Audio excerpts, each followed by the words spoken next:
ആകാശത്തെങ്ങും തേടേണ്ട നീ, എല്ലാവരും താഴെ ഭൂമിയിലും തേടേണ്ട നീ, കനിവിൻ സ്നേഹസ്വരൂപൻ എന്നും നിന്റെ കൂടെയുണ്ട്. ആകാശത്തെല്ലാം തേടേണ്ട നീ, ഭൂമിയിലും തേടേണ്ട നീ, കനിവിൻ സ്നേഹസ്വരൂപൻ എന്നും നിന്റെ കൂടെയുണ്ട്. ശ്രീയേശുനാമം അതിശയനാമം, യേശുനാമം അതിശയനാമം, ഏഴെനിക്കിമ്പ നാമം. എല്ലാ നാമത്തിലും മേലായ നാമം, ഭക്തജനം വാഴ്ത്തും നാമം. എല്ലാ നാമത്തിലും മേലായ നാമം, ഭക്തജനം വാഴ്ത്തും നാമം. എല്ലാ മുഴക്കാലം നടക്കിടും വല്ലഭത്വമുള്ള നാമം. എല്ലാ മുഴക്കാലം അഴകിടും തിരുമുമ്പിൽ വല്ലഭത്വമുള്ള നാമം. ഹല്ലേലൂയ, ജയം ഹല്ലേലൂയ, യേശു കർത്താവ് ജീവിക്കുന്നു. ഹല്ലേലൂയ, ജയം ഹല്ലേലൂയ, യേശു കർത്താവ് ജീവിക്കുന്നു. ഹല്ലേലൂയ, ജയം ഹല്ലേലൂയ, യേശു കർത്താവ് ജീവിക്കുന്നു. ഹല്ലേലൂയ, ജയം ഹല്ലേലൂയ, യേശു കർത്താവ് ജീവിക്കുന്നു. ഹല്ലേലൂയ, ജയം ഹല്ലേലൂയ, യേശു കർത്താവ് ജീവിക്കുന്നു. യേശു കർത്താവ് ജീവിക്കുന്നു. ഞാൻ ഈ ഉത്തരേന്ത്യയിലൊക്കെ ധ്യാനിപ്പിക്കുമ്പോൾ അവിടെ ജയ് വിളിച്ചാണ് കർത്താവിനെ സ്തുതിക്കണം. ജയ് വിളിച്ച്. നിങ്ങൾക്ക് ജയ് വിളിക്കാൻ അറിയോ? എങ്ങനെയാന്ന് പറയാം. നിങ്ങൾ ജയ് വിളിച്ചാൽ മതി, ജയ് എന്ന് വിളിച്ചാൽ മതി, പക്ഷെ ശബ്ദം ഉയർത്തി വിളിക്കണം. ബോലോ പ്രഭു യേശു ക്രിസ്തു കീ. നിങ്ങൾക്ക് ജയ് വിളിക്കാൻ കുറച്ചും കൂടി ശക്തിയിൽ പറയാമോ? ബോലോ പ്രഭു യേശു ക്രിസ്തു കീ.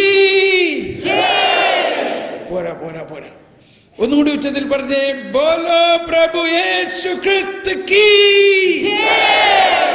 Very good. അവിടെ എല്ലാം ശരിക്ക് കുലുങ്ങണ ഉച്ചത്തിൽ അവർ ജയ് വിളിക്കുക.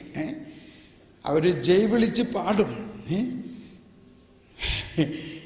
ജയ് ബോലോ, ജയ് ബോലോ, ईशो मसीहा की जय बोलो. जय बोलो, जय बोलो, ईशो मसीहा की जय बोलो.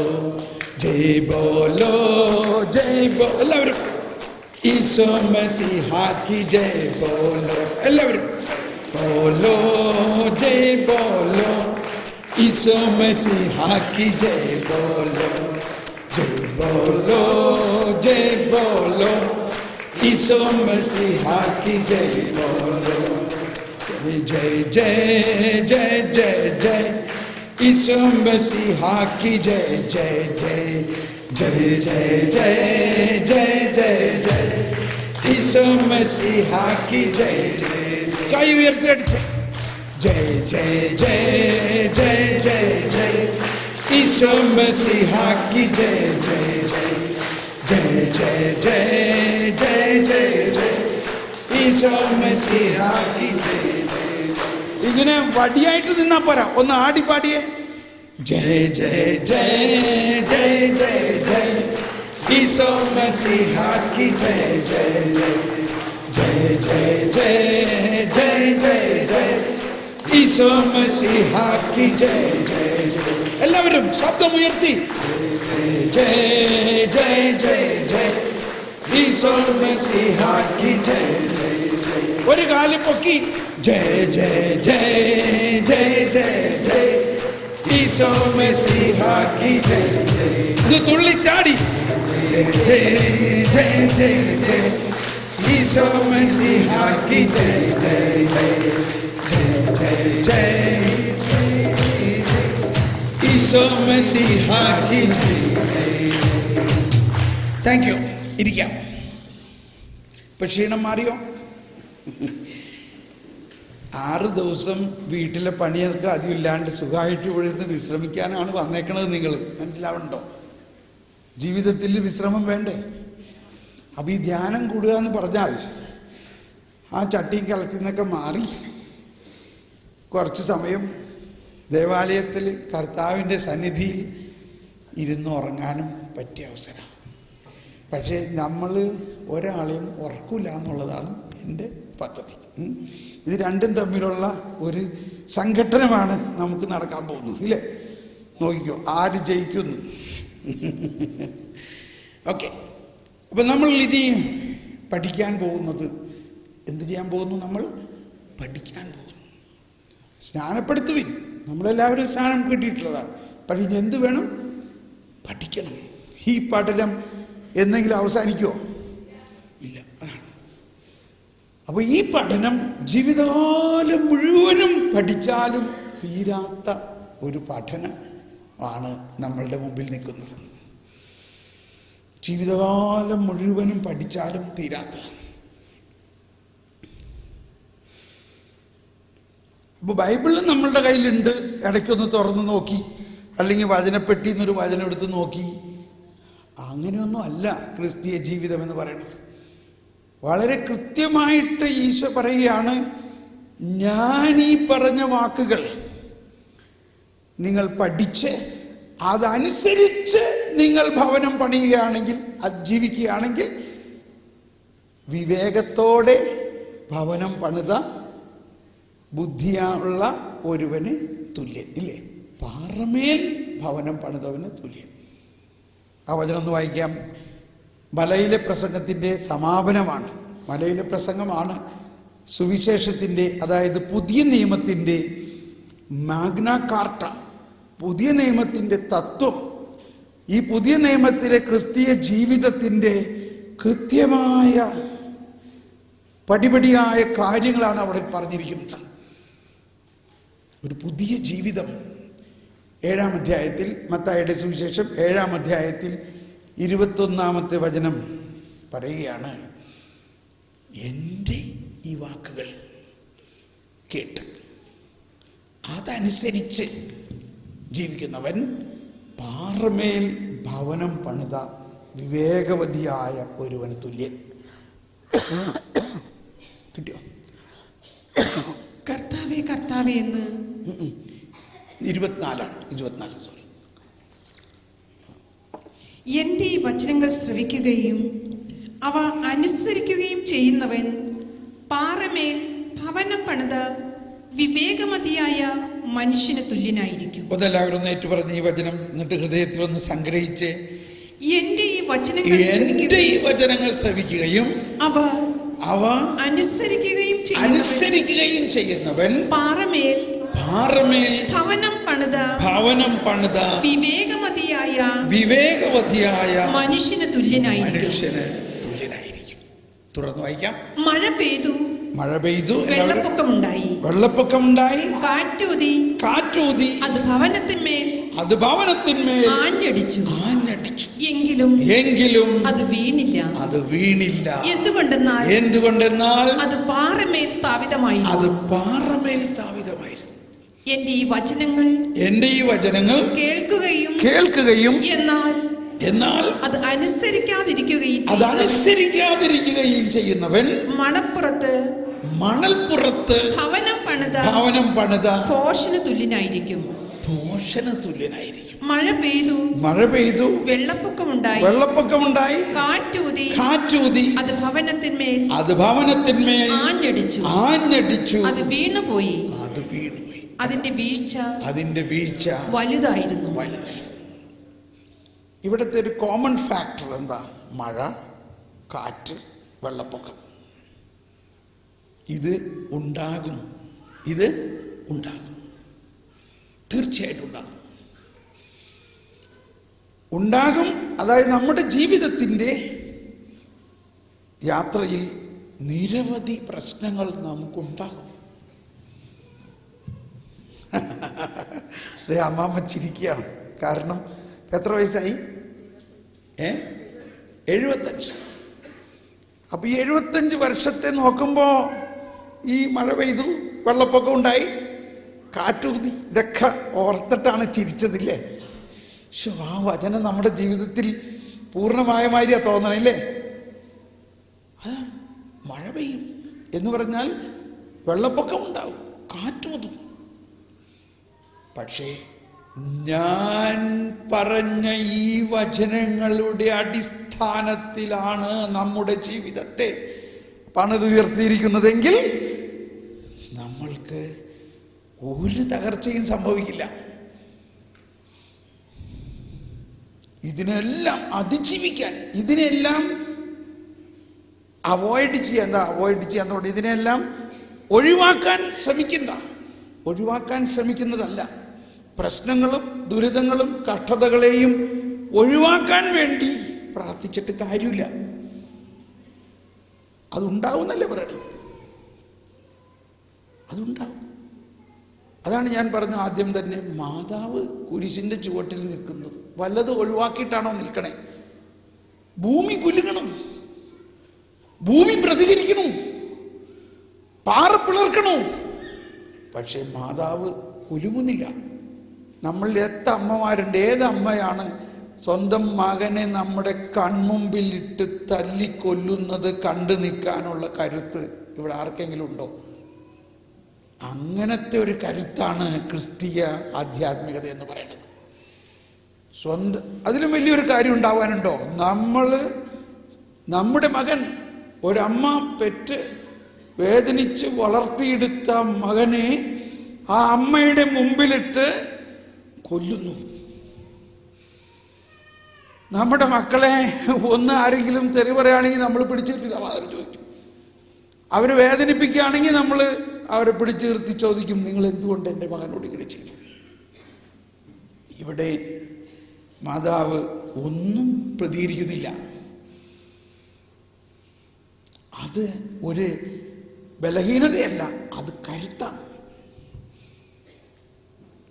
ആത്മാവിന് ദൈവം നൽകുന്ന കരുത്ത്, അങ്ങനത്തെ ഒരു കരുത്താണ് ക്രിസ്തീയ വിശ്വാസത്തിലൂടെ ദൈവം നമുക്ക് തരുന്നത്.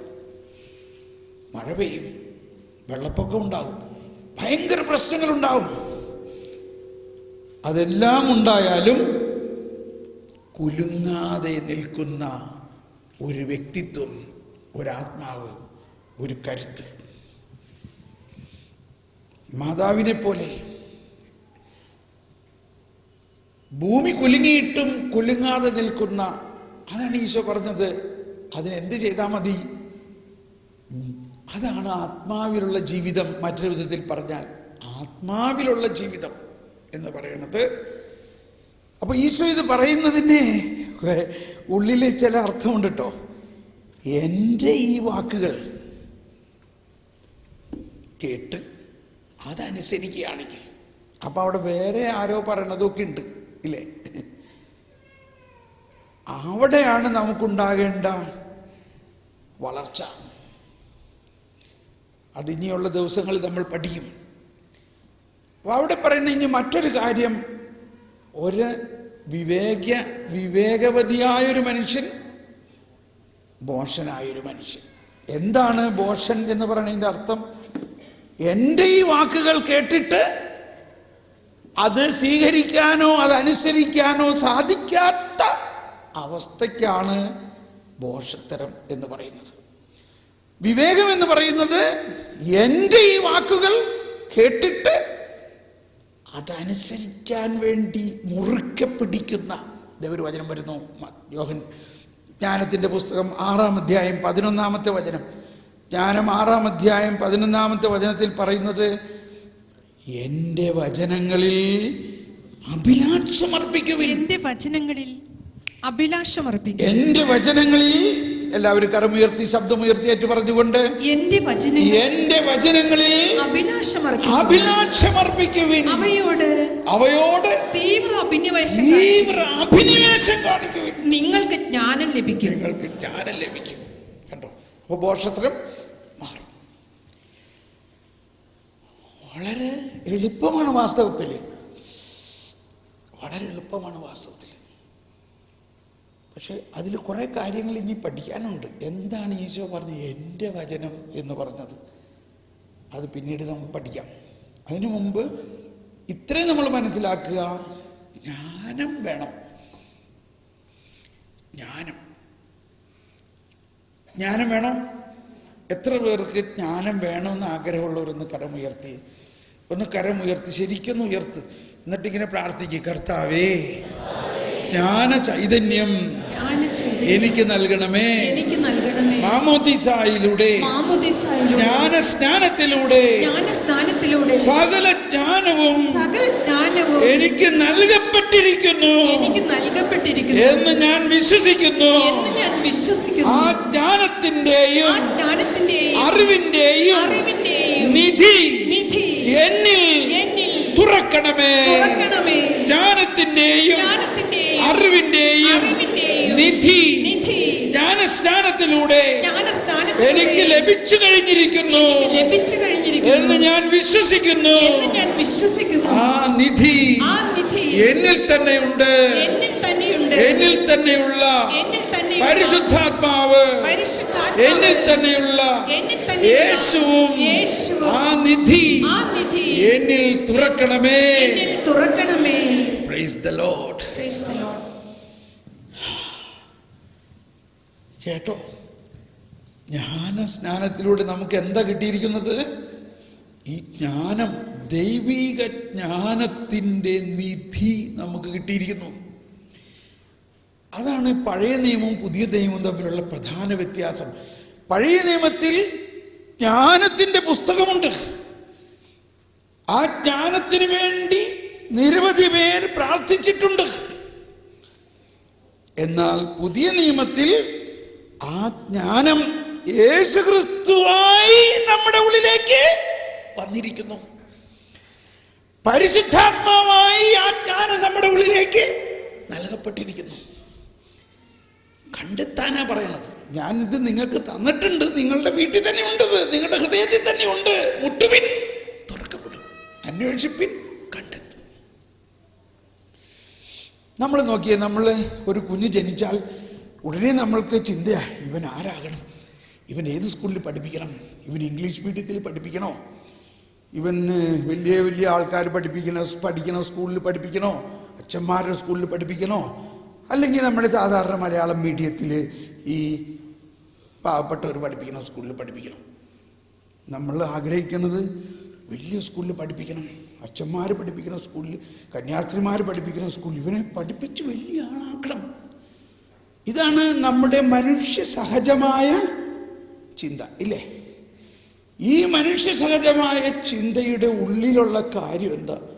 എൻ്റെ മകൻ ജ്ഞാനം നിറഞ്ഞവനായിരിക്കണം. ശരിയല്ലേ? ഇതാണ് നമ്മൾ ചിന്തിക്കുന്നതെങ്കിൽ നമ്മുടെ ദൈവപിതാവ് എന്താ നമ്മളെക്കുറിച്ച് ചിന്തിക്കുക? എന്താ നമ്മളെക്കുറിച്ച് ചിന്തിക്കുക? നമ്മൾ എന്ത് നിറഞ്ഞവനായിരിക്കണം എന്നാ ചിന്തിക്കുക? ദൈവത്തിൻ്റെ ജ്ഞാനം മുഴുവനും നിറഞ്ഞവനായിരിക്കണം എന്നാ ചിന്തിക്കുക. ദൈവത്തിൻ്റെ ജ്ഞാനം. ഞാൻ ചോദ്യങ്ങൾ ചോദിക്കുമ്പോൾ ചിന്തിക്കാൻ വേണ്ടിയാണ്. നമ്മൾ പറയാറുണ്ട്, ക്രിസ്തുവിനെ അനുകരിക്കുക, ഫോളോ മീ, നിങ്ങൾ എന്നെ അനുകരിക്കുക. നമ്മൾ ക്രിസ്തുവിനെ അനുകരിക്കുന്ന ക്രിസ്തു ശിഷ്യന്മാരാണ്, ദൈവമക്കളാണ്. പക്ഷേ പെട്ടെന്നൊരു ചോദ്യം, ഏത് വയസ്സുള്ള ക്രിസ്തുവിനെ അനുകരിക്കണ്ടേ? ഒരു കണക്കുണ്ടല്ലോ നമ്മുടെ ഉള്ളിൽ. ക്രിസ്തുവിനെ അനുകരിക്കുക എന്ന് പറഞ്ഞാൽ ക്രിസ്തുവിൻ്റെ ജീവിതത്തിലെ ഏത് പ്രധാന സംഭവത്തെ അല്ലെങ്കിൽ ഏത് കാലഘട്ടത്തെയാണ് നമ്മൾ അനുകരിക്കേണ്ടത്? ഇങ്ങനെ ചിന്തിച്ചിട്ടില്ല നമ്മൾ ഇന്നേവരെ, ഇല്ലേ? അങ്ങനെ നമ്മൾ ഇന്നേവരെ ചിന്തിച്ചിട്ടില്ല.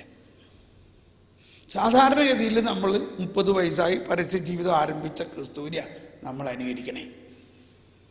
1-ാം ക്ലാസ്സിൽ പോകാണ്ട് 2-ാം ക്ലാസ്സിൽ പോകാണ്ട് പെട്ടെന്ന് 10-ാം ക്ലാസ്സിൽ പോയാൽ വല്ലതും പഠിക്കാൻ പറ്റുമോ? പറയും. നിസ്സാര കാര്യം. അതുകൊണ്ടാണ് ലൂക്കായുടെ സുവിശേഷത്തിൽ പറഞ്ഞിരിക്കുന്നുണ്ട്, ഈ ഈശോ മിശിഹ എങ്ങനെ വളർന്നു. ഈശോയുടെ ബാല്യകാലം എന്തായിരുന്നു, ഈശോയുടെ യുവത്വം എങ്ങനെയായിരുന്നു, ഇതൊക്കെ പറഞ്ഞിട്ടുണ്ട്. വെറും 13 വചനങ്ങളാണ് അവിടെ പറഞ്ഞിട്ടുള്ളത്. ലൂക്ക മാത്രമേ പറഞ്ഞിട്ടുള്ളൂ.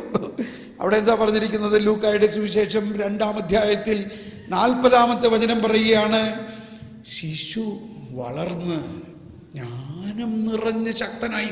ശിശു വളർന്ന്, ഒന്നെല്ലാവരും കരമുയർത്തി ശബ്ദമുയർത്തി ഏറ്റു പറഞ്ഞ് സ്വീകരിച്ച ഈ വചനത്തെ. ശിശു വളർന്ന് ജ്ഞാനം നിറഞ്ഞ് ശക്തനായി.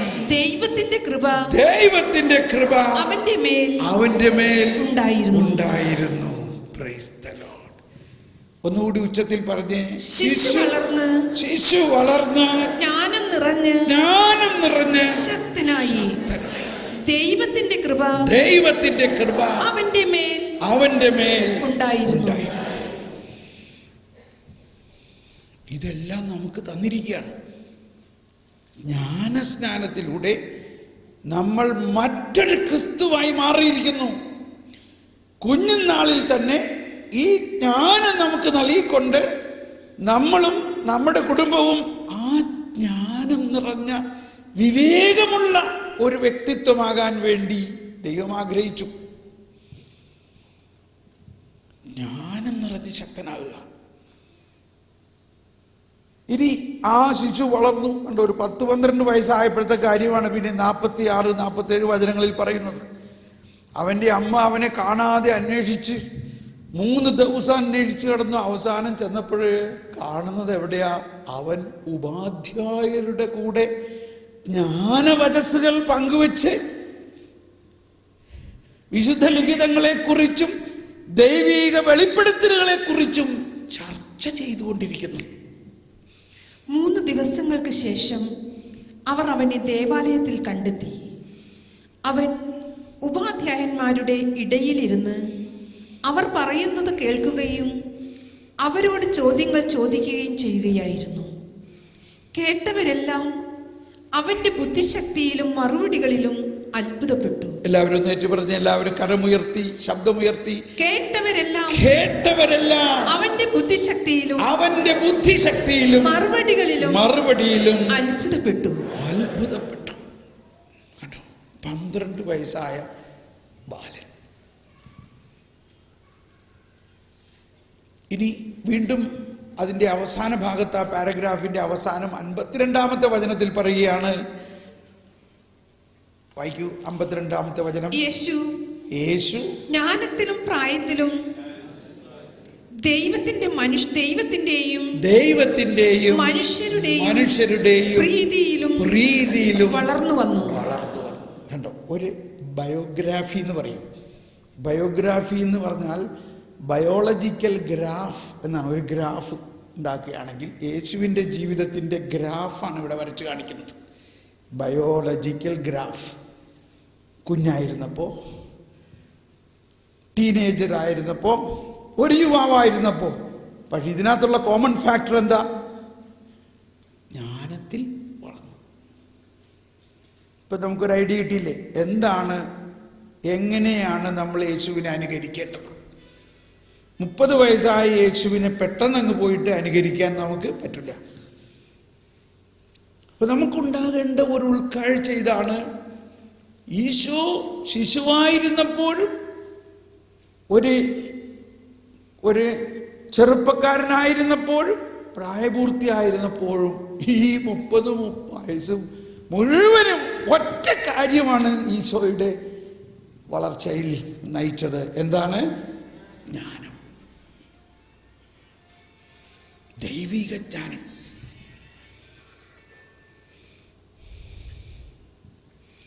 അത് നമുക്ക് കൈമാറിയിരിക്കുകയാണ് ജ്ഞാനസ്നാനത്തിലൂടെ. നമ്മൾ യേശുവിനെ അനുകരിക്കുന്നവരും യേശുവിൻ്റെ ശിഷ്യരും യേശുവിൻ്റെ ആത്മാവ് കൊണ്ട് നിറഞ്ഞവരും ആക്കിക്കൊണ്ട് ഈ ജ്ഞാനം മുഴുവനും നമുക്ക് നൽകി കഴിഞ്ഞിരിക്കുന്നു എന്നുള്ളതാണ്.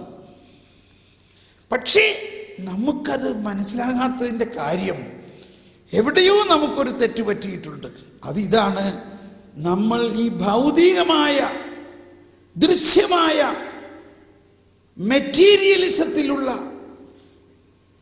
വസ്തു അല്ലെങ്കിൽ എന്താ പറയാ ലൗകികമായ കാര്യങ്ങളെ നേടുന്ന ഒരു ജ്ഞാനത്തിലേക്ക് നമ്മളുടെ റൂട്ട് മാറിക്കിടക്കുകയാണ്. കുഞ്ഞ് ജനിച്ചാൽ ഇവനെ പഠിപ്പിക്കണം. അവനെന്തിനു പഠിപ്പിക്കണം? പറയും. അവൻ വലിയൊരാളാകണം. അവൻ ആരാകണം? അപ്പോൾ അവിടെ ഭാര്യയും ഭർത്താവും തമ്മിലൊരു ചർച്ചയായി. എൻ്റെ ആഗ്രഹം അവനൊരു എഞ്ചിനീയർ ആകണമെന്ന്. അപ്പോൾ പറയില്ല, അവനൊരു ഡോക്ടറാകണം, അവനൊരു ചാർട്ടേഡ് അക്കൗണ്ടൻ്റ് ആകണം, അവനൊരു ഫോറിനിൽ ജോലി നോക്കണം. ഇങ്ങനെയുള്ള ചില ലക്ഷ്യങ്ങളെ മുന്നിൽ വെച്ചുകൊണ്ടല്ലേ നമ്മൾ അവരെ പഠിപ്പിക്കണേ? ആണോ അല്ലയോ? ഇവിടെയാണ് നമ്മൾ റൂട്ട് മാറിപ്പോയി എന്ന് പറയുന്നത്.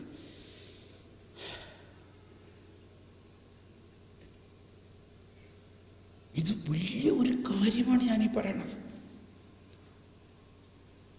അവസാനം അവനെ പഠിപ്പിച്ചു, അവൻ വലിയ എഞ്ചിനീയറായി, അവൻ ധാരാളം കാശുണ്ടാക്കി. ഇനി എന്ത് ചെയ്യും? അവൻ കുറെ സ്ഥലം മേടിക്കും, ഇല്ലേ? അതിന് വലിയൊരു മതിൽ കെട്ടും, പിന്നെ അതിനകത്ത് വലിയൊരു ബംഗ്ലാവ് ഉണ്ടാക്കും, 1-2 കാറ് മേടിക്കും, അവിടെയൊക്കെ അടിപൊളിയായിട്ട് ജീവിക്കും. കാശ് ബാങ്കിൽ നിന്ന് ലോൺ എടുക്കും. പിന്നെ ജീവിതകാലം മുഴുവനും ആ ലോൺ അടച്ച് വേണ്ടി നമ്മൾ ജോലി ചെയ്യണം. ഇതാണ് ഈ ഫോറിനിൽ പോണ ആൾക്കാരെല്ലാം ചെയ്യണത്.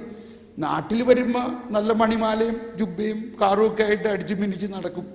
പക്ഷേ എന്ന് വിചാരിച്ച് അവരുടെ സത്യാവസ്ഥ മറുവശമാണ്.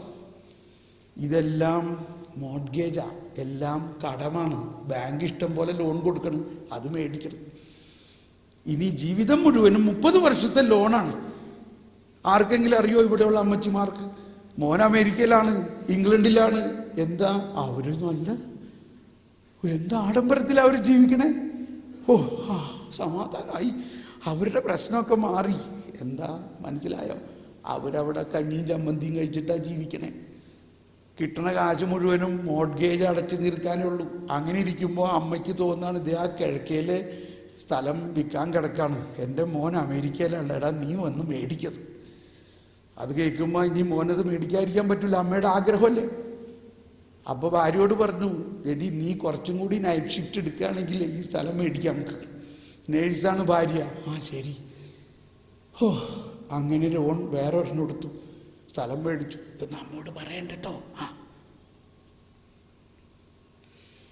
ജീവിതം അങ്ങനെ നീങ്ങിക്കൊണ്ടിരിക്കുന്നു. എങ്ങനെ നീങ്ങിക്കൊണ്ടിരിക്കുന്നു?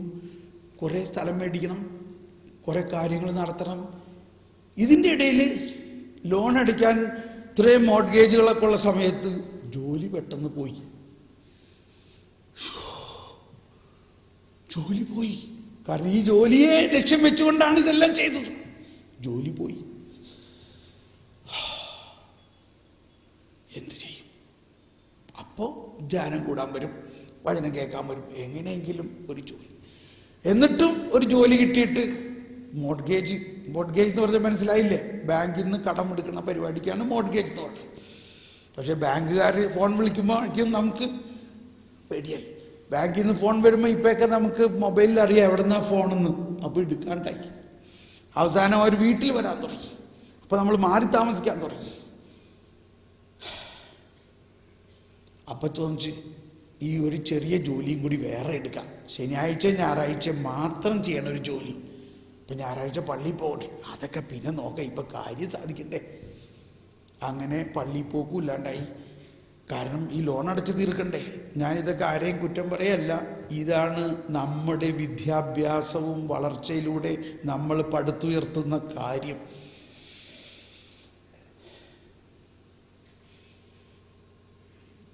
ഈ വിദ്യാഭ്യാസ രീതിയിൽ 20 വിദ്യാഭ്യാസ വർഷം നമ്മൾ പഠിക്കുമ്പോൾ, കിൻഡർ ഗാർഡനിൽ മുതൽ യൂണിവേഴ്സിറ്റി വരെ പഠിക്കുന്ന ഈ വിദ്യാഭ്യാസ പഠനത്തിൽ അതിൻ്റെ മുഴുവൻ ആകത്തുക എന്താ? ഈ കാശുണ്ടാക്കണം, ജോലി ഉണ്ടാക്കണം, ജോലിയിൽ വിജയിക്കണം എന്നുള്ളത് മാത്രമല്ലേ ഉള്ളൂ. ദൈവത്തെക്കുറിച്ച് അറിയണമെന്നോ സൃഷ്ടാവിനെ കുറിച്ച് അറിയണമെന്നോ പലതും പഠിക്കുന്നുണ്ടോ? സൃഷ്ടിയെക്കുറിച്ചുള്ള പഠനമാണെല്ലാം. Chemistry, botany, biology, zoology, physics. Atomic power, computer science, ഇതെല്ലാം എന്താണ്? സൃഷ്ടിയെക്കുറിച്ചുള്ള അറിവാണ്. എന്നാൽ സൃഷ്ടാവിനെ കുറിച്ചുള്ള ജ്ഞാനം കുറച്ച് നമുക്ക് ലഭിക്കുകയാണെങ്കിൽ അതിൽ തന്നെ സൃഷ്ടിയെക്കുറിച്ചുള്ള അറിവുണ്ടോ ഇല്ലയോ?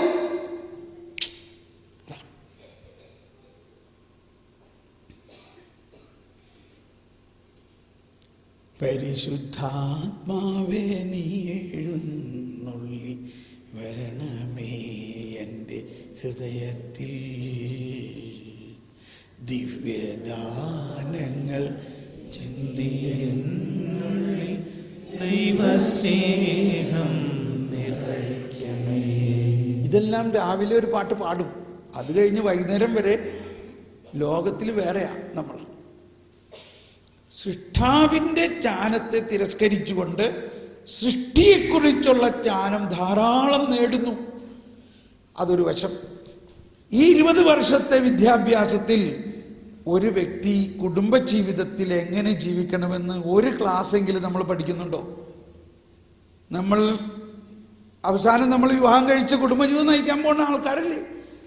ഈ കുടുംബജീവിതത്തിൽ ഭാര്യയും ഭർത്താവും എങ്ങനെ ജീവിക്കണം, മക്കളെ എങ്ങനെ വളർത്തണം, മാതാപിതാക്കളോട് എങ്ങനെ ഇടപെടണം, ഇത് നമ്മളെ പഠിപ്പിക്കുന്നുണ്ടോ? ഇതെല്ലാം ഞാൻ പറയുന്നത് കുറ്റം പറയല്ല. നമ്മൾ ഇനിയും പ്രാർത്ഥിച്ചാൽ കിട്ടുന്ന കാര്യം അത്. ജ്ഞാനത്തിന് വേണ്ടി പ്രാർത്ഥിച്ചാൽ മതി. ദൈവിക ജ്ഞാനം നമ്മൾക്ക് നൽകപ്പെട്ടിരിക്കുന്നത് തുറന്നാൽ മതി. ഇന്ന് നമ്മുടെ ജീവിതത്തിലുള്ള പ്രശ്നങ്ങളെ മാറാൻ വേണ്ടി നമ്മൾ ധ്യാനം കൂടാൻ പോകുന്നു. എന്നാൽ അതല്ല ധ്യാനത്തിൻ്റെ ഉദ്ദേശം. ദൈവത്തെക്കുറിച്ചുള്ള വെളിവാണ് നമുക്ക് കിട്ടേണ്ടത്. ദൈവത്തെക്കുറിച്ചുള്ള വെളിവ്, ദൈവത്തെക്കുറിച്ചുള്ള ജ്ഞാനം. ആ ദൈവത്തെക്കുറിച്ചുള്ള ജ്ഞാനം നമുക്ക് ലഭിച്ചു കഴിയുമ്പോൾ ബാക്കിയുള്ളതൊക്കെ മനസ്സിലാകും. എങ്ങനെയാണ് നമ്മുടെ ജീവിതം? നമ്മളെ എന്തിനു സൃഷ്ടിച്ചു? ഒന്നല്ല, ആരെങ്കിലും ഒന്ന് ഉത്തരം പറഞ്ഞ്. ദൈവം നമ്മെ എന്തിനു സൃഷ്ടിച്ചു? ആരെങ്കിലും ഒന്ന് ഉച്ചത്തിൽ ഉത്തരം പറഞ്ഞ്. ദൈവം എന്തിനു നമ്മളെ സൃഷ്ടിച്ചു? 1 2 ദൈവത്തെ കണ്ടോ? ആദ്യത്തെ ഉത്തരം കണ്ടോ? ദൈവത്തെ അറിയുവാനും, ദൈവത്തെ സ്നേഹിക്കുവാനും, ദൈവത്തെ ശുശ്രൂഷിക്കുവാനും എന്ന് പറഞ്ഞാൽ അതിൻ്റെ പൂർണ്ണ ഉത്തരം ദൈവം നമ്മെ ദൈവത്തിന് വേണ്ടി സൃഷ്ടിച്ചു എന്ന് പറഞ്ഞ എല്ലാവരും. ദൈവം നമ്മെ ദൈവത്തിന് വേണ്ടി സൃഷ്ടിച്ചു. ഒരു കരമുയർത്തി ഒന്ന് ഉച്ചത്തിൽ പറഞ്ഞ് എന്നെ എന്ന് പറഞ്ഞു. ഓരോരുത്തരും നിങ്ങൾ വ്യക്തിപരമായിട്ടൊന്ന് പ്രഖ്യാപിച്ച്, ദൈവം എന്നെ ദൈവത്തിന് വേണ്ടി സൃഷ്ടിച്ചു. ദൈവത്തിന് വേണ്ടി സൃഷ്ടിച്ചു. ദൈവം എന്നെ ദൈവത്തിന് വേണ്ടി സൃഷ്ടിച്ചു. ദൈവത്തിന് വേണ്ടി സൃഷ്ടിച്ചു. ഒരു ഷോക്ക് അടിച്ച മാതിരി തോന്നാണില്ലേ? ഇത് ജ്ഞാനമാണ് ഈ പറയണത്. നമ്മൾ എന്തോ എല്ലാം വേറെ ചില തത്വങ്ങളും ചില ഫിലോസഫികളും അനുസരിച്ച് ജീവിച്ചു പോവുകയാണ്. വിജയിക്കുന്നില്ല. കാരണം പാറമേലല്ല പണിതിരിക്കുന്നത്, പൂഴിയിലാണ് പണിയപ്പെടുന്നത്. പാറമേൽ പണിയപ്പെടുന്നു എന്ന് പറഞ്ഞാൽ ദൈവം നമ്മളെ പണിതുയർത്തിയിരിക്കുന്നു. ആർക്ക് വേണ്ടി പണിതുയർത്തിയിരിക്കുന്നു? ദൈവത്തിന് വേണ്ടി പണിതുയർത്തിയിരിക്കുന്നു. വെള്ളപ്പൊക്കം ഉണ്ടാവും, കാറ്റൂതും, മഴ പെയ്യും, എങ്കിലും ആ ഭവനം തകരുകയില്ല. ദൈവത്തിന് വേണ്ടി പണിയപ്പെട്ടിരിക്കുകയാണ്. അടിസ്ഥാനപരമായ ഒരു മാറ്റം നമ്മളിൽ ഉണ്ടാകേണ്ടിയിരിക്കുന്നു. അടിസ്ഥാനപരമായൊരു മാറ്റം. പ്രധാനമായിട്ട് അടിസ്ഥാനപരമായ മാറ്റം ഇതാണ്: ദൈവത്തെക്കുറിച്ചുള്ള ജ്ഞാനം നമ്മൾക്കുണ്ടാകണം. ദൈവത്തെക്കുറിച്ചുള്ള ജ്ഞാനം നമ്മളിലേക്ക് നിറയുമ്പോൾ ബാക്കിയുള്ളതെല്ലാം നമുക്ക് കൃത്യമായി മനസ്സിലാകും. നമ്മളുടെ കരിസ്മാറ്റിക് നവീകരണത്തിൽ ഒരു കാര്യമുള്ളതാണ് ദർശനവരം. ഇല്ലേ? ദർശനവരം ഉള്ള കൗൺസിലേഴ്സിൻ്റെ അടുത്ത് ആളുകൾ ഓടിക്കൂടും. ഒന്ന് പ്രാർത്ഥിച്ച് നോക്കി, എൻ്റെ കാര്യം എന്താണ്? എന്താ? അല്ല, ഒരു വിസ കിട്ടാമെന്ന് വെച്ചിട്ടുണ്ട്, അത് കിട്ടുമോ ഇല്ലയെന്നൊന്ന് നോക്കിയേ. അവിടെ ഒരു സ്ഥലം കച്ചവടമാക്കാനായിട്ട് കുറേ നാളായി നടക്കണം. കച്ചവടമാകല്ല. അതൊന്ന് പ്രാർത്ഥിച്ച് നോക്കിയേ, കച്ചവടമാവോ ഇല്ലയോ? ഇതൊന്നുമല്ല ദർശനവരത്തിൻ്റെ ഉദ്ദേശം. ദർശനവരങ്ങൾ